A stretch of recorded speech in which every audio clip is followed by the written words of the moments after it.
Jadi yang akan kita pelajari hari ini adalah tentang aritmatika sosial. Aritmatika sosial itu mencakup masalah keuntungan, kerugian, diskon,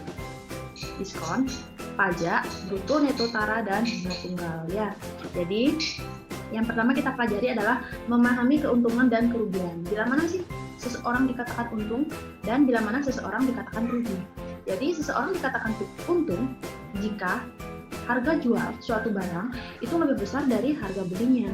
Jadi seseorang itu dikatakan untung. Kalau seseorang dikatakan rugi jika harga jualnya itu lebih kecil dari harga belinya, maka si pembeli itu dikatakan rugi. Kemudian jika mana seseorang dikatakan impas, kalau impas itu harga jualnya itu sama dengan harga beli. Jadi kalau tidak untung tidak rugi namanya impas, harga jualnya sama dengan harga beli. Untuk menentukan persentase untung itu dapat dicari dengan rumus seperti ini. Persentase keuntungan dapat ditentukan dengan rumus di mana PU itu persentase untungnya. Kemudian HB itu harga beli, HJ itu harga jual. Kalau untung berarti harga jualnya itu lebih besar dari harga beli.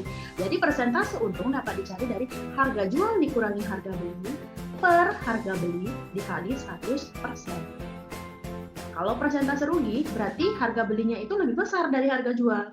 Maka persentase rugi dapat dicari dari harga beli dikurangi harga jual per harga beli. Ini penyebutnya itu selalu harga beli ya, karena harga beli itu pasti nilainya selalu 100% biasanya. Selalu 100% dikali 100% ya. Jadi persentase rugi dapat dicari dari harga beli dikurangi harga jual per harga beli dikali 100%. Untuk contoh, Pak Dedi membeli suatu motor bekas dengan harga 4 juta. Dalam waktu 1 minggu, motor tersebut dijual kembali dengan harga 4.200.000. Tentukan persentase keuntungan Pak Dedi. Jadi bisa kita lihat ya, harga belinya Pak Dedi itu 4 juta dan dia itu menjual 4.200.000. Otomatis harga jual itu lebih besar dari harga beli. Maka si Pak Dedi ini mengalami untung. Yang ditanya adalah persentase untung. Jadi kita cari dulu untungnya berapa. Untungnya harga jual dikurangi harga beli.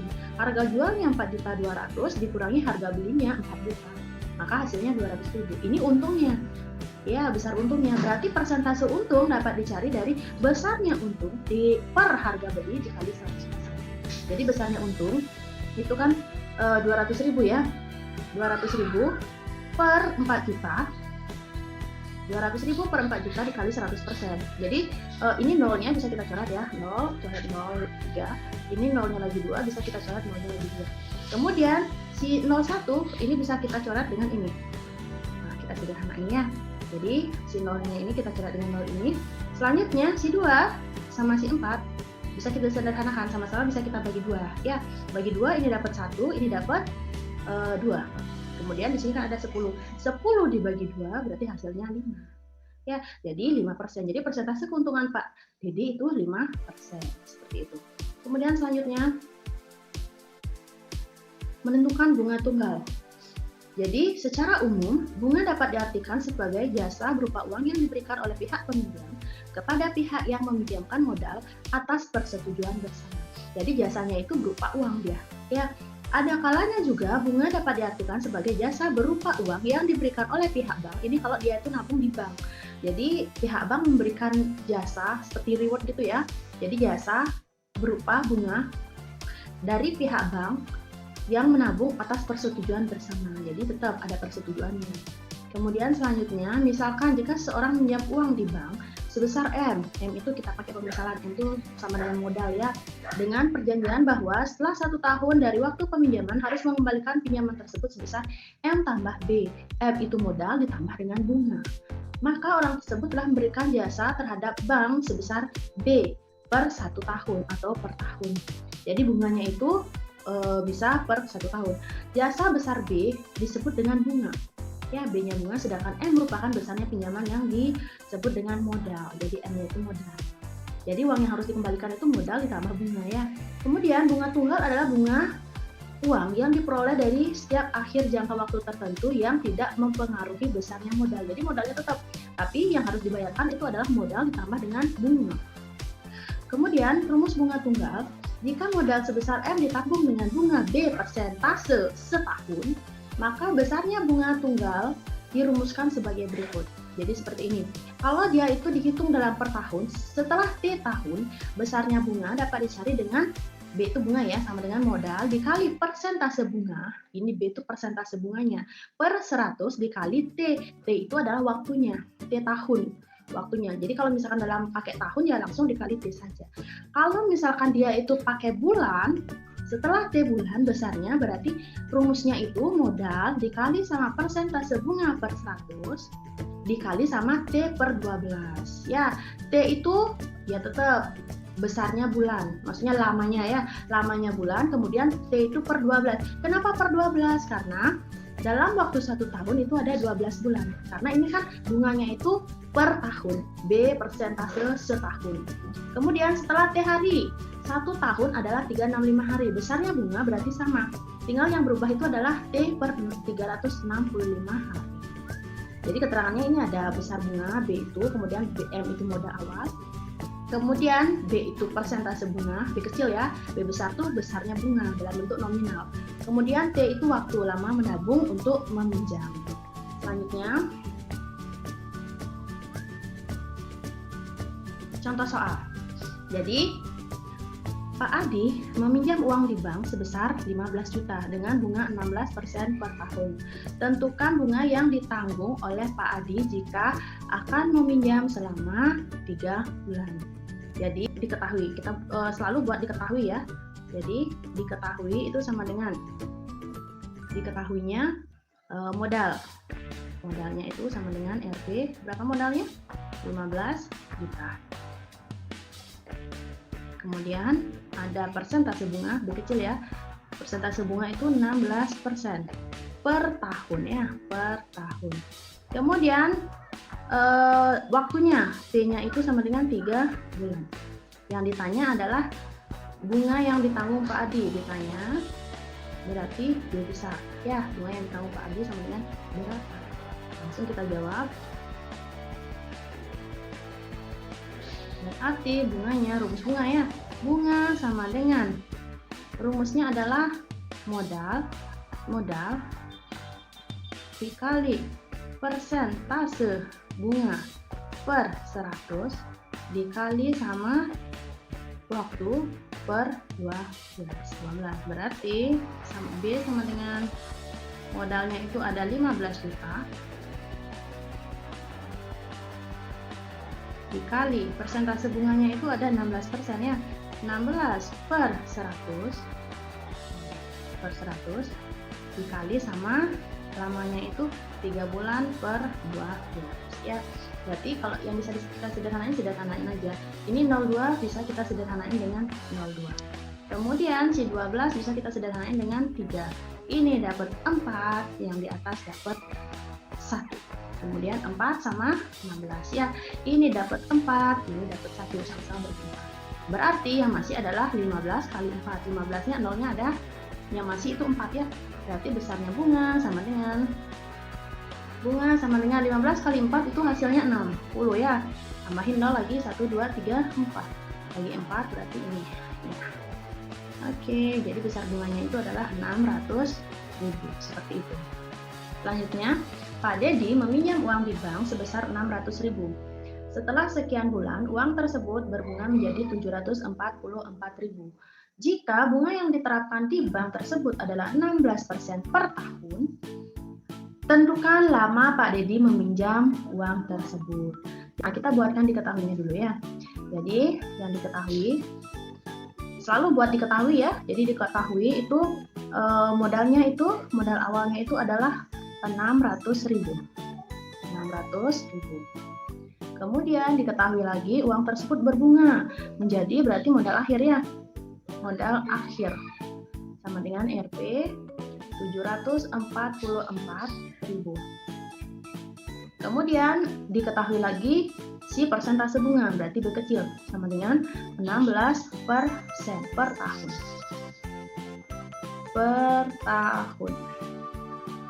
Ya, per tahun. Yang ditanyanya itu adalah lamanya, berarti T-nya ya. Lama itu kita lamakan dengan T sama dengan berapa? Atau bisa kalian buat lamanya gitu ya.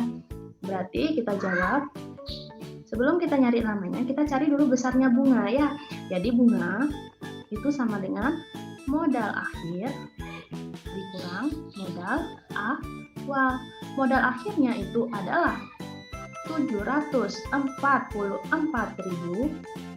dikurangi 600.000. Berarti ini akan menjadi 144.000.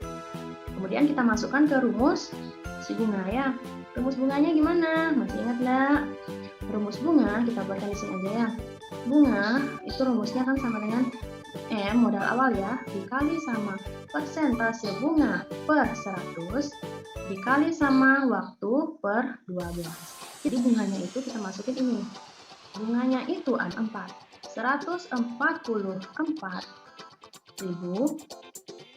itu sama dengan modal awalnya itu adalah 600.000 dikali sama bulannya itu persentase bunganya itu 16 per 100 dikali sama T-nya kan yang T yang kita cari ya, T per 12. Sederhanakan yang bisa disederhanakan. Ini yang mana bisa disederhanakan? Yang bisa disederhanakan itu adalah si 12 dengan 16. Ini sama-sama bagi 4, ini dapat 3, ini dapat 4. 02 dengan 02. Ada yang bisa lagi? Ada. Si 3 ini dengan si 6. Ini dapat 1, ini dapat 2. Berarti yang masih adalah 2 dikali 4. Berarti seperti ini ya. Terus 44.000 itu sama dengan 2, ini nolnya 1, 2, 3. 1, 2, 3 dikali 4 dikali yang masih di sini adalah si T. Ya, berarti 144.000 itu sama dengan 2 kali 4 8 ya. 8 tambahin nolnya 3 dikali sama T. Berarti bisa kita cari T-nya. 8.000 di sini sebagai pengkali, kita pindahkan ke depan jadi pembagi. Berarti ini akan menjadi T sama dengan, kita tulis di sini kan masih 144.000 ya, dibagi sama 8.000.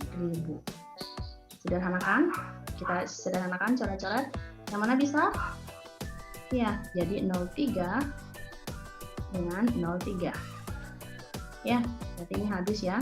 Kemudian 144 sama si 8. Bisa sama-sama kita bagi 8 ya. Berapa sih kalau bagi 8? Ini dapat 1, ini dapat 1 18 ya. Berarti T-nya itu sama dengan 18 bulan. Seperti itu ya. Selanjutnya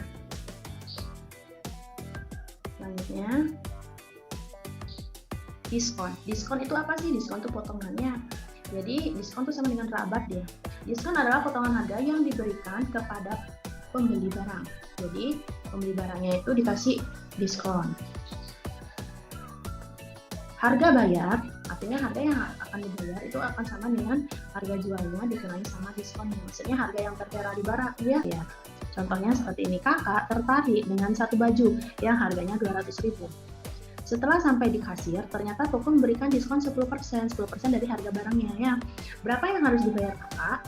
Jadi uang yang harus dibayar kakak, ya cari dulu diskonnya. Diskonnya itu adalah 10% dari 200.000. 10% dari 200.000 ini artinya 10 per 100 kali 200.000. Jadi hasilnya kan 20.000. Berarti harga yang harus dibayar oleh kakak adalah berkurang atau bertambah? Ya berkurang ya karena diskon. Berarti 200.000 dikurangi sama 20.000, hasilnya 180.000. Ini harga yang harus dibayar oleh si kakak. Kemudian ada yang namanya pajak. Jika diskon adalah potongan atau pengurangan nilai terhadap nilai atau harga awal, kalau diskon itu kan potongan. Kalau maka sebaliknya pajak. Pajak itu adalah besaran nilai suatu barang atau jasa yang wajib dibayarkan oleh masyarakat kepada pemerintah. Jadi kalau pajak itu kita yang bayar, si pembeli yang bayar kepada si penjual. Kalau si diskon, si penjual yang memberikan potongan harga ke pembeli, seperti itu. Jadi untuk menentukan pajak, ada aturan tertentu yang dipakai. Dalam transaksi jual beli terdapat jenis pajak yang harus dibayar oleh pembeli, yaitu pajak pertambahan nilai atau yang sering disebut dengan PPN.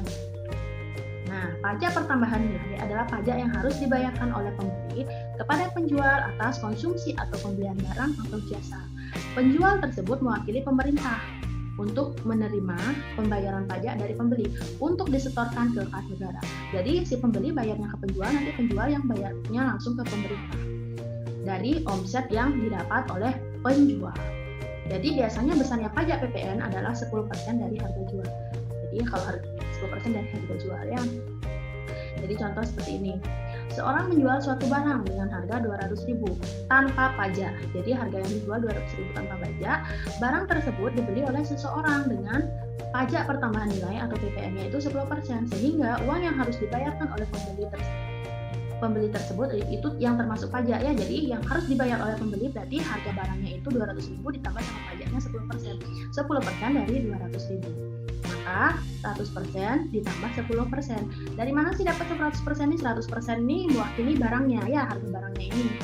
Kemudian 10% ini mewakili ya pajaknya. Jadi 100% ditambah 10% akan menjadi 110%. 110% dikali sama 200.000. Jadi dapat hasil 220.000. Seperti itu ya. Jadi 100% ini mewakili harga barangnya. Selalu pakai 100%. Jadi kalau pajaknya itu 5%, berarti 100% dikali ditambah 5% dulu. 105 dikali sama harga barangnya. Seperti itu. Kemudian selanjutnya ada yang namanya bruto, neto, taraf. Bruto itu apa sih? Bruto itu adalah berat kotor. Neto itu berat bersih, bruto berat isi dan berat pembungkusnya. Jadi berat kotor ya biasanya sering disebut berat isi ditambah sama berat pembungkusnya. Kemudian si tara ini adalah berat pembungkusnya. Jadi tara ini adalah selisih antara bruto sama neto. Itu si tara namanya. Kalau si neto itu berat isinya atau berat bersihnya. Bruto itu sama dengan untuk nyari bruto itu neto ditambah sama tara. Tapi untuk nyari neto, brutonya dikurangi sama tara. Begitu pula kalau nyari tara berarti bruto dikurangi sama neto. Jadi persentase neto dapat dirumuskan, maksudnya kalau ditanyain persentase netonya berapa sih? Berarti besarnya neto per bruto dikali 100%. Pasti selalu per bruto ya. Jadi neto per bruto kali 100%. Kalau yang ditanya persentase tara berarti tara per bruto. Nah, per bruto kali 100%. Jadi, biar lebih jelas kita ke contoh soal. Suatu benda memiliki bruto 50 kg. Taranya itu adalah 2%-nya. Tentukan neto dan B-nya persentase netonya. Jadi sebelum kita nyari neto dan persentase netonya, kita cari dulu besarnya tara ya. Ini kan baru persentase tara yang diketahui. Berarti kita cari dulu besarnya tara. Diketahui itu sama dengan bruto. Brutonya, bruto atau B ya, itu 50 kg. Kemudian yang diketahui lagi adalah si tara. Si tara itu sama dengan 2%. Yang ditanya itu sama dengan si neto. Netonya berapa? Yang B itu yang ditanya adalah persentase neto. Oke, kita jawab. Jadi sebelum kita nyarikan itu atau persentase itu, kita cari dulu besarnya tara ya. Jadi tara itu sama dengan, karena yang diketahui adalah taranya itu 2%, berarti karena 2% taranya berarti 2/100 dikali sama bruto. Brutonya berapa sih? Brutonya 50. Berarti kita sederhanain ya, sama-sama bagi 50. Dapat 2, dapat 1. 2 sama 2, dapat 1, dapat 1. Jadi si tara ini adalah 1 kg. Ya, karena taranya 1 kg, berarti neto dapat dicari. Neto itu sama dengan bruto dikurang tara. Jadi brutonya itu 50 dikurangi 1, hasilnya 49. Seperti itu. Kemudian yang B itu yang ditanya adalah persentase neto. Persentase neto dapat dicari dari neto per bruto kali 100%. Berarti netonya itu 49 per brutonya itu adalah 50 dikali 100%. Di sini kita cari ya, kita sederhanain. Yang mana bisa disederhanain? Iya, jadi 50 sama 100. Dapat 1, dapat 2.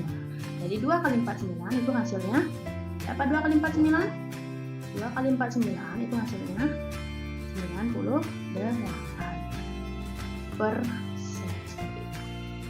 Ya, oke. Sekian dulu, sampai jumpa. Selamat belajar. Tetap semangat belajarnya ya.